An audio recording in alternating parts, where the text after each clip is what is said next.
Hey guys, I wanted to show you my solar battery box setup that I made for tent camping. It's made out of just a standard plastic tool chest. So let's go through the individual components. This looks like a mess, but there is some organization to all of this. These are three 6 amp hour batteries that are wired together in parallel to make 18 amp hours of battery power that I'll use for charging phones, use it for my CPAP while I'm camping, that sort of thing. Now, I wanted to talk a little bit about my parallel configuration here.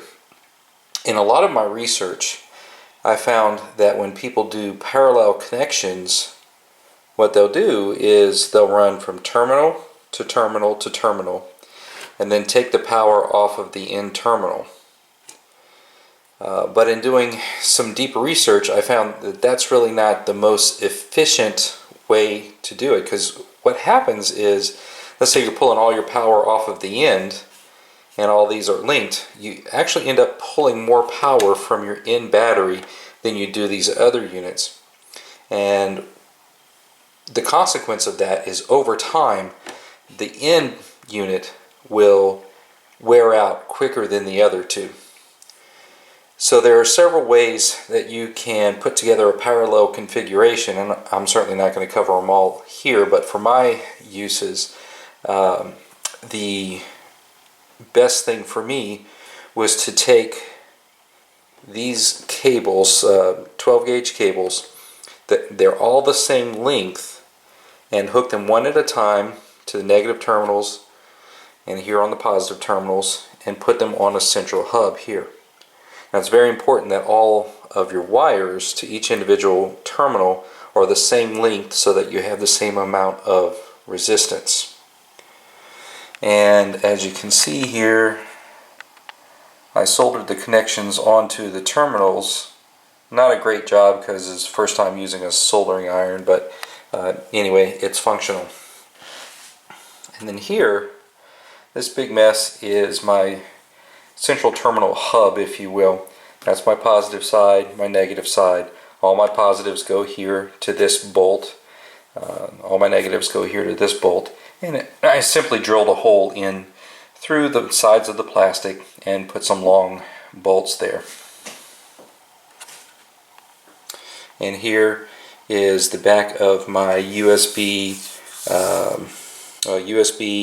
receptacle and voltmeter setup, and I also have some single pole toggle switches hooked up here. They're all wired separately to this end, and I'll tell you why I did the toggle switches here in a moment. I also wanted to point it out, in addition, I've got this black wire here that you see sticking out and going to the positive and negative ends. That is to use a backup battery charger to hook to my inverter in my car. I've got a little 100 watt inverter to charge up the batteries just in case I don't have a lot of solar power coming. So now I'll close this up and show that I've got a 20 amp MPPT charge controller, which I purchased through Amazon. And I was originally using this for a 200 watt solar panel setup in my van, and which I still use it. I'm just robbing it from the van for now. And I'm pairing that with this 50 watt solar panel, which does a great job of charging up these batteries. All of this was obtained from Amazon. So you see I've got the solar panel coming in here and going out to the battery here on the terminals on the outside. Now the final part of this configuration is this, again, something I got from Amazon. It is a USB 12 volt receptacle and voltmeter setup. Now the reason for the toggle switches is because I want to have the ability to turn these things on and off for a couple of different reasons.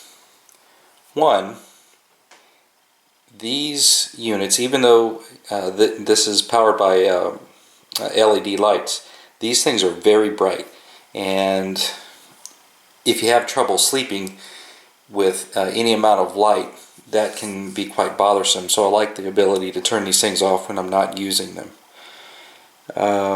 Also is the extra power draw. Yeah, they're LEDs and they draw very little power, but I'd rather not be drawing that extra power from my battery if I can help it. So I like the ability just to turn them off and only turn it on, like if I want to check the voltage, turn it on real quick, turn it off. So